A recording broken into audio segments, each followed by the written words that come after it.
ठीक है बच्चों, नमस्कार। पिछले क्लास में आप लोगों ने वर्ण और उच्चारण स्थान पढ़ा था। आप ध्यान देंगे, उसमें एक गलती हो गई थी, उसे सुधार लेंगे। ध का उच्चारण स्थान गलती से प वर्ग में लिख गया है, उसे आप गलत समझ के काट लेंगे। आगे आपको हम स्वर वर्ण और उसके जो भेद हैं, उसके जो प्रकार हैं, उसके विषय में नहीं बता पाए थे। इसे बता रहे हैं कि स्वर वर्ण के कितने भेद होते हैं और उसको कैसे प्रयोग करते हैं। तो वर्ण के अंदर अभी आइए हम पढ़ते हैं स्वर वर्ण।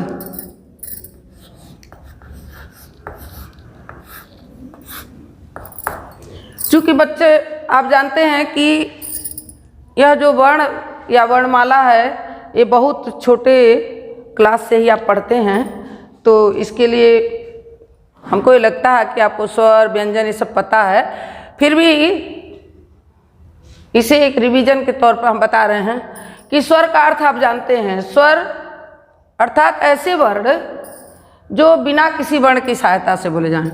स्वर यानी ऐसे वर्ण जो बिना किसी वर्ण की सहायता से बोले जाते। इसको हम कई भागों में बांटते हैं।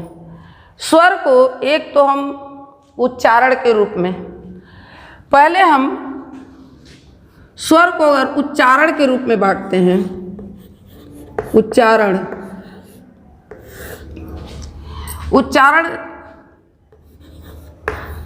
के रूप में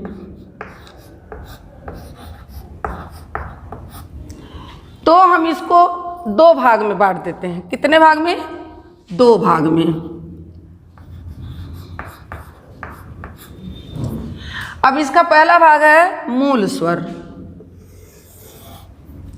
पहला भाग है मूल स्वर।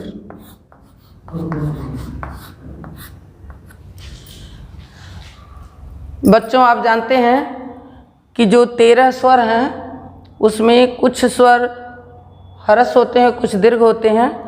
उसको अभी हम आगे बता रहे हैं, लेकिन इसमें पहले दो प्रकार हैं जो उसको आप जान लीजिए कि आपके मूल स्वर कौन कौन से हैं। इसमें है अ, ई, ऊ, री। ये आपके मूल स्वर हैं। दूसरा है संयुक्त स्वर। संयुक्त स्वर बच्चों, ये जो संयुक्त स्वर है इसे अभी हम आपको समझा देंगे। ये देखिए, आ, बड़ी ई, बड़ा ऊ, ए,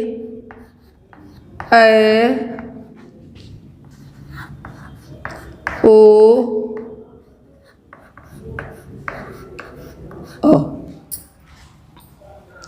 अब आप सोच रहे होंगे कि यह संयुक्त स्वर क्यों इनको कहा गया। तो ये जो अ है, अ धन अ मिलकर आ बनता है। इसी प्रकार ई के साथ ई का मेल होता है तो बड़ी ई बनती है। ऊ के साथ बड़े ऊ का, यानी हम आपको बना ही दें, ई बराबर बड़ी ई, ऊ बराबर बड़ा ऊ। ए वर्ण जो है गुण से बनता है। अ, ई बराबर ए, आ, ई बराबर ए, अ, ऊ बराबर ओ, आ, ऊ बराबर अब आपको समझ में आ गया होगा कि इन्हें संयुक्त स्वर क्यों कहते हैं। ये स्वतंत्र हैं, इनके साथ कोई दूसरा स्वर नहीं जुड़ा है, लेकिन ये जो स्वर हैं ये स्वर के साथ जुड़कर ही दीर्घ हो गए हैं, इसीलिए इनको संयुक्त स्वर कहा गया। देखो अगर आप ध्यान देंगे तो ये गुण स्वर संधि बन गया यहाँ पे, इस नाते इसे हम संयुक्त स्वर कहते हैं। इन संयुक्त स्वरों के विषय में आप हो सकता है न जान रहे हो, लेकिन अब जानिए। दूसरा है यह जो डस्टर कहाँ गया, उठाते जा रहा है।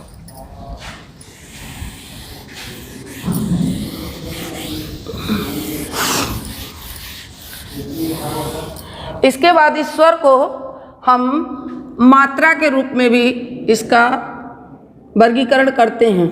मात्रा के रूप में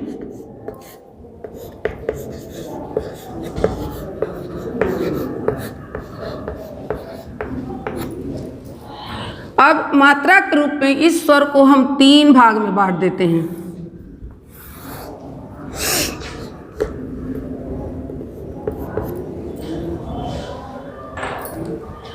ये होता है दीर्घ स्वर, दूसरा होता है ह्रस्व स्वर, और तीसरा होता है प्लुत।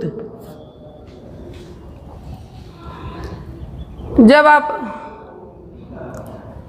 छंद पढ़ेंगे तब आपको इन मात्राओं का ज्ञान होना बहुत आवश्यक रहेगा, इसलिए इसको अगर आप समझेंगे तो दीर्घ स्वर का अर्थ होता है दीर्घ स्वर। इसका अर्थ है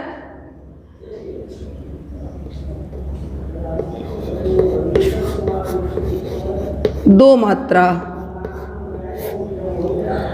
इसके उच्चारण में हम अधिक देर तक बोलते हैं, जैसे ई, ऊ, री, इस नाते इसको हम दीर्घ स्वर कहते हैं। ये 2 मात्रा का समय लेता है, जिसको हम इस चिन्ह के विषय में जानते हैं, जबकि यह आपको इस समय जानना आवश्यक नहीं है, लेकिन जान ले तो कोई हर्ज नहीं है। ये 2 मात्रा है। ह्रस्व स्वर, इसमें दीर्घ स्वर में आ, बड़ी ई, बड़ा ऊ, बड़ी री, ए, ऐ, ओ, औ। ये वर्ण आते हैं। दीर्घ स्वर में आ, बड़ी ई, बड़ा ऊ, बड़ी री, ए, ऐ, ओ, औ। और जहाँ भी दीर्घ स्वर का प्रयोग होगा वहाँ ये मात्रा हम छंद के समय लगाते हैं। जब हम छंद पढ़ेंगे तब आपको इसकी जानकारी दी जाएगी। ह्रस्व स्वर जो है यह अ, ई, ऊ, री, इसमें एक मात्रा लगती है। ह्रस्व स्वर में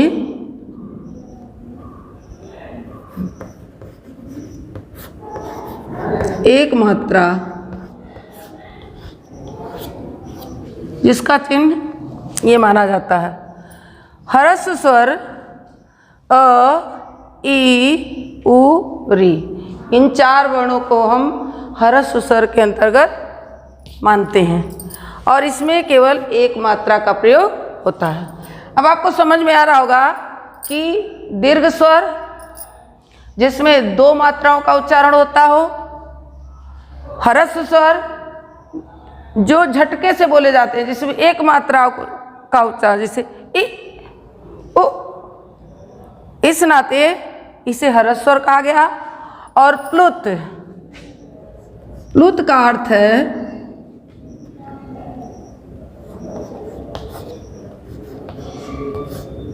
जिस वर्ण के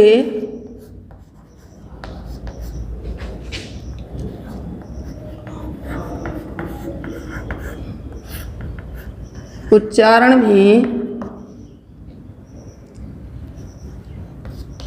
3 मात्रा का समय लगता हो।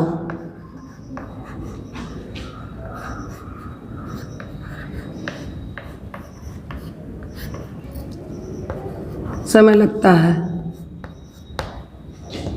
जैसे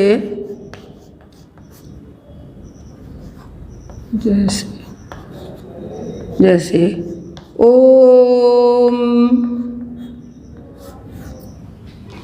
किसी नाटक के संवाद में बोलते हैं आ।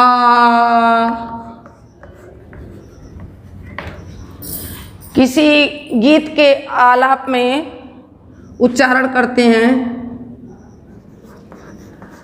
ओ। ये प्लुत वर्ण है। आपको समझ में आ गया होगा। स्वर वर्ण का वर्गीकरण 2 प्रकार से हुआ। एक उच्चारण के रूप में जिसमें स्वर वर्ण को संयुक्त वर्ण, समझ में आ गया होगा, और लघु वर्ण। दूसरा मात्रा के रूप में जो स्वर वर्ण है उसको 3 भागों में बांटा गया। पहला दीर्घ स्वर, ह्रस्व स्वर और प्लुत। दीर्घ स्वर में आपको बताया गया कि 2 मात्रा का समय लगता है। जब किसी वर्ण का उच्चारण करने में आप ऊंचा स्वर लगाते हैं तो वहाँ दीर्घ स्वर हो जाता है, जिसमें आ, ई, ऊ, री, ए मात्राएं हो गई। ह्रस्व स्वर में 1 मात्रा का समय लगता है, अ, ई, ऊ, री। किंतु जो प्लुत वर्ण के स्वर हैं उसमें 3 मात्रा का समय लगता है, जिसके लिए आपको उदाहरण में स्पष्ट कर दिया गया है। ओम, आ, ओ, इस प्रकार इनका वर्गीकरण किया गया। अब आप स्वर को एक और माध्यम से समझ लीजिए कि स्वर जो है वही मात्रा है। आप किसी व्यंजन वर्ण का उच्चारण बिना स्वर के नहीं कर सकते, ये आपको पता है। लेकिन जब आप शब्दों का उच्चारण करते हैं, उसमें मात्रा लगाते हैं, तब आप इन्हीं मात्राओं का प्रयोग करते हैं, जिसमें मात्रा के रूप में बहुत छोटी कक्षा में है लेकिन बताया जा सकता है कि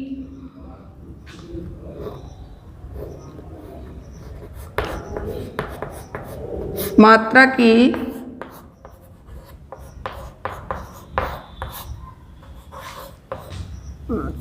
दृष्टिकोण से होना चाहिए।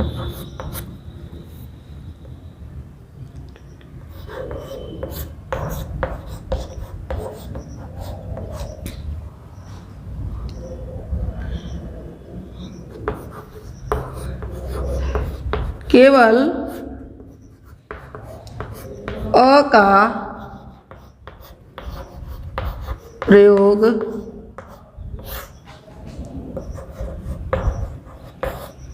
नहीं किया जाता है।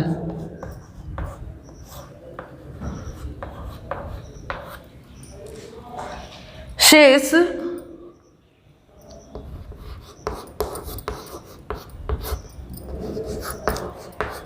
आ,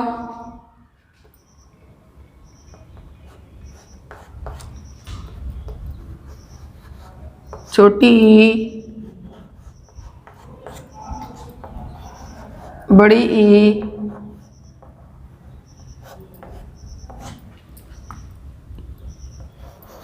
ऊ, बड़ा ऊ, री,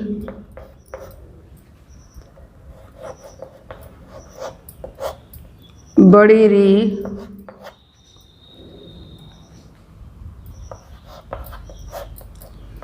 ए,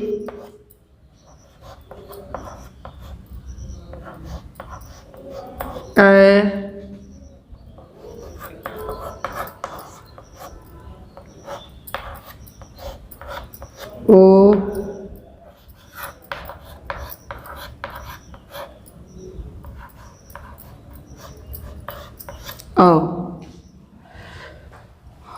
बच्चों आपको समझ में आ गया होगा कि अ मात्रा में प्रयुक्त नहीं होता क्योंकि ये ह्रस्व वर्ण है। ह्रस्व वर्ण होते हुए भी यह अकेला वर्ण है। बाकी ई की मात्रा छोटी ई, बड़ी की मात्रा छोटा ऊ, बड़ा ऊ, री की मात्रा ये, बड़ी री। आप सोच रहे होंगे हिंदी में नहीं, लेकिन ये संस्कृत में इसका प्रयोग होता है, इसलिए आपको जानना चाहिए। ए की मात्रा, ए की मात्रा, ओ की मात्रा और अ की मात्रा।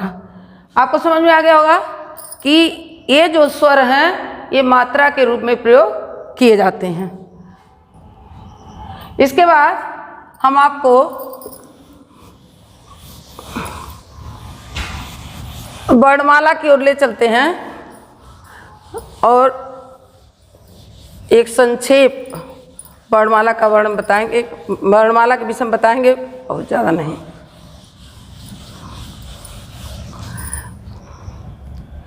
वर्ण के बाद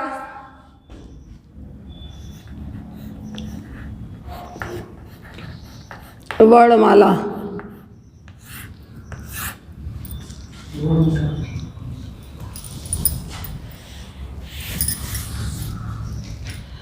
वर्णमाला का अर्थ आप समझ रहे होंगे, जो वर्णों का समूह है।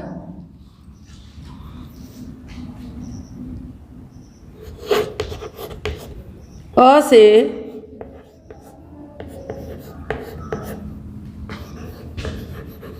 तक के सभी वर्ण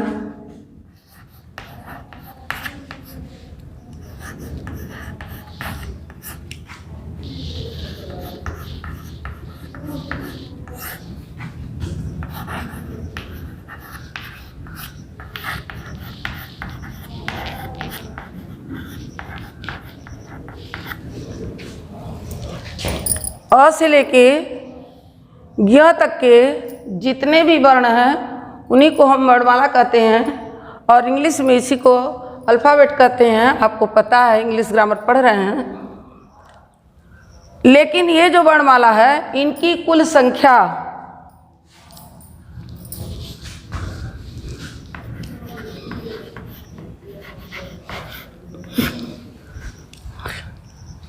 इनकी कुल संख्या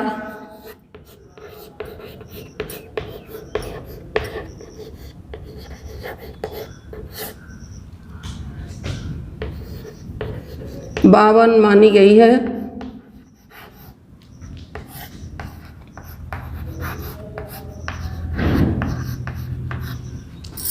जिसे एक नज़र में संक्षिप्त में हम आपको यहाँ से अभी गणना के रूप में बता दे रहे हैं। स्वर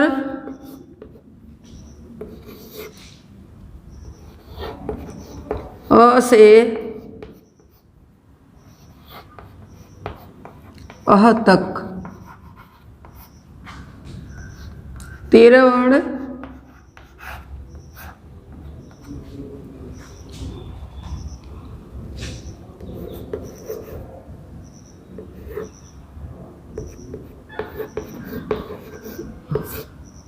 व्यंजन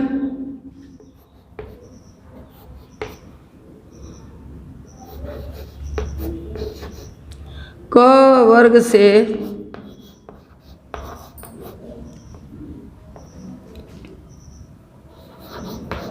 म तक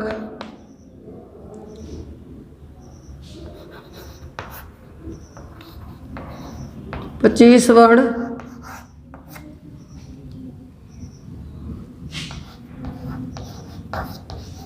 आप पीछे पढ़ चुके हैं। जिसे स्पर्श व्यंजन भी कहते हैं।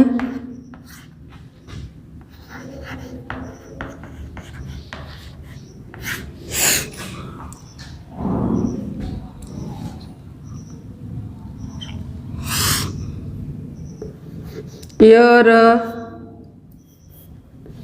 र, ल, व 4 वर्ण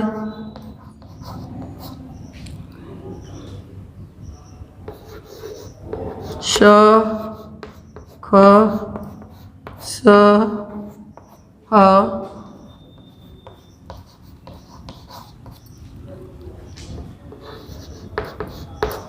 च, त्र, ज्ञ,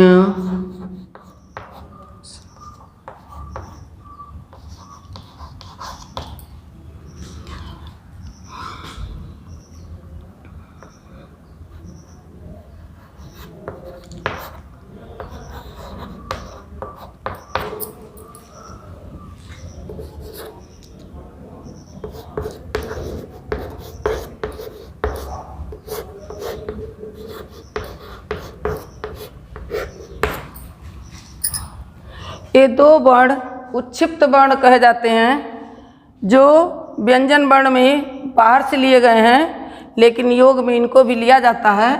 ये हैं 2 वर्ण।